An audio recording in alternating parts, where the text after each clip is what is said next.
রান্নার রেসিপি খেতে খেতে আর ইচ্ছে করছে না, তো চলুন একবার পটল এইভাবে ভর্তা করে দেখতে পারেন। খেতে কিন্তু বেশ ভালো হয়। আমি এর আগের একটি ভিডিওতে বলেছিলাম পটল ভর্তার রেসিপিটা আপনাদের সঙ্গে শেয়ার করব। তো বাস আজকে চলে আসলাম। আর সত্যি কথা বলতে কি, এটা খেতে কিন্তু ভীষণ ভালো লাগে।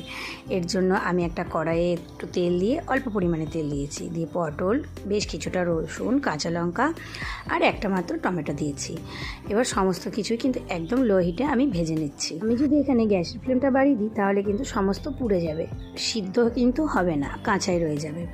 তো বাস আমি একবার ঢেকে দিয়েছিলাম পটলগুলো উল্টে, তারপরে আবারও আমি ঢেকে দিয়েছিলাম। এখানে কিন্তু রসুন আর টমেটোটা ভাজা হয়ে গেছে, দেখে বোঝা যাচ্ছে। তাই রসুন, টমেটো, কাঁচা লঙ্কা আমি এই সমস্ত কিছু এবার তুলে নিলাম। কিন্তু পটলটা আরও একটু হতে বাকি ছিল, তাই এটাকেও নাড়াচাড়া করে আরও বেশ মিনিমাম 1 থেকে 1.5 মিনিট মতন ভেজে নিয়ে তুলে নিলাম। সমস্ত কিছু ঠান্ডা হয়ে গেলে এবার এটাকে মাখিয়ে নেব।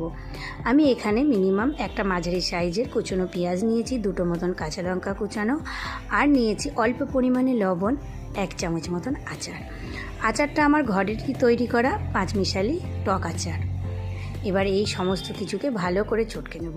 তবে ঝালটা আমি বেশি পরিমাণে খাই বলে ঝালটা একটু বেশি দিয়েছি। আপনারা আপনাদের কম অনুযায়ী দিতে পারেন, কম বেশি করতে পারেন। আর আমি এখানে লবণটা কিন্তু পরিমাণ খুব অল্প দিয়েছি, কারণ পটলটা ভাজার সময় কিন্তু আমি লবণ দিয়ে দিয়েছিলাম, এর জন্য খুব অল্প পরিমাণে দিলাম। একদম রেডি। আর এটা গরম গরম ভাতের সঙ্গে দারুণ। আর ভিডিওটা কেমন লাগলো কমেন্টে জানাতে ভুলবেন না। Bye bye.